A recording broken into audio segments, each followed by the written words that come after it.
अहमदाबाद के आसमान में जब प्लेन गिरा, क्या उस घटना के लिए पायलट का बलि का बकरा बनाया जा रहा है? क्या बोइंग कंपनी, एयर इंडिया और जितनी भी सारी संस्थाएं हैं भारत के जो निगरानी के थे, क्या उनको बचाने के लिए दोस्तों मृतक पायलट को दोषी ठहराया जा रहा है? ये इशारा किया जा रहा है कि सारा दोष इन्हीं का था, बाकी सब के सब साफ सुथरे थे। 12 जून 2025 अहमदाबाद के आसमान में से सिर्फ प्लेन नहीं गिरा था साहब, देश का भरोसा भी धड़ाम से गिरा था। वो भरोसा जिसमें हम सोचते हैं कि जो हम और हमारा अपना यात्रा करेगा तो वो सेफ रहेगा, सुरक्षित यात्रा पर जाएगा।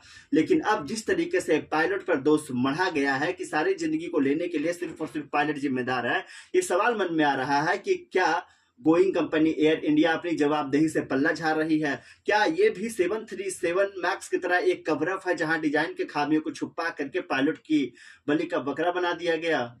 क्योंकि दोस्तों पहले चेतावनी थी बोइंग के फ्यूल स्विच डिजाइन के खामी को लेकर के, लेकिन उसे नजरअंदाज किया गया। और अब क्या तकनीकी खामी को दबा करके केवल पायलट के गलतियों के कहानियां खड़ी करी जा रही है? और क्या 30 साल के अनुभवी पायलट बिना वजह से स्विच बंद कर देंगे? या कोई सिस्टम में ऐसी गड़बड़ी थी जो छुपाई जा रही है? क्यों ऐसा बार बार होता है जब कोई हादसा होता है ट्रेन का या फिर एयरप्लेन का, जो कंपनी नहीं मानती है, जो जांच कंपनियां करती है वो अपनी गलतियां नहीं मानती है, सिर्फ और सिर्फ पायलट के गलतियां कह करके हम ये बोल देते हैं।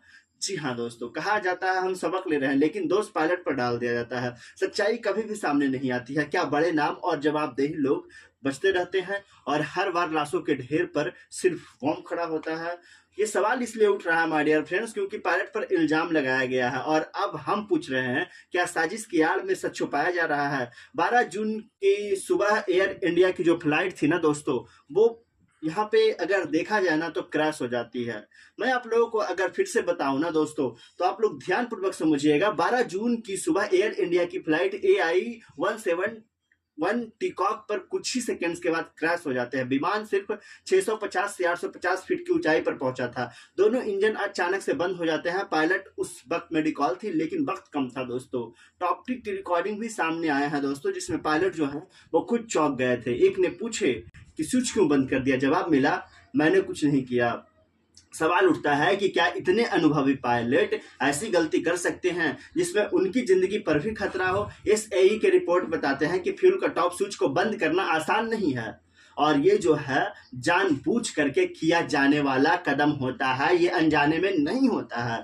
दो स्विच कोई सेकंड के अंतर से बंद होते हैं और फिर दोस्तों किसी और तकनीकी गड़बड़ी के असर इशारा करता है और इसके फ्यूल सिस्टम में पहले भी शिकायतें मिली है। ऐसे में दोष तय करना जल्दबाजी हो रही थी और ये सवाल इसीलिए हम पूछ रहे हैं कि क्या ये पायलट की चुप्पी थी या फिर एक और डिजाइन फेलियर जिसे कि छिपाया जा रहा है? एयर इंडिया के फ्लाइट AI-171 के जांच के जो प्रारंभिक रिपोर्ट सामने आए हैं ना दोस्तों, उसमें सीधा सीधी पायलट को ही दोषी ठहराया गया है। 32 सेकंड के बाद जो इंजन फ्यूल सप्लाई हुई उसमें पायलट को दोषी ठहरा दिया गया।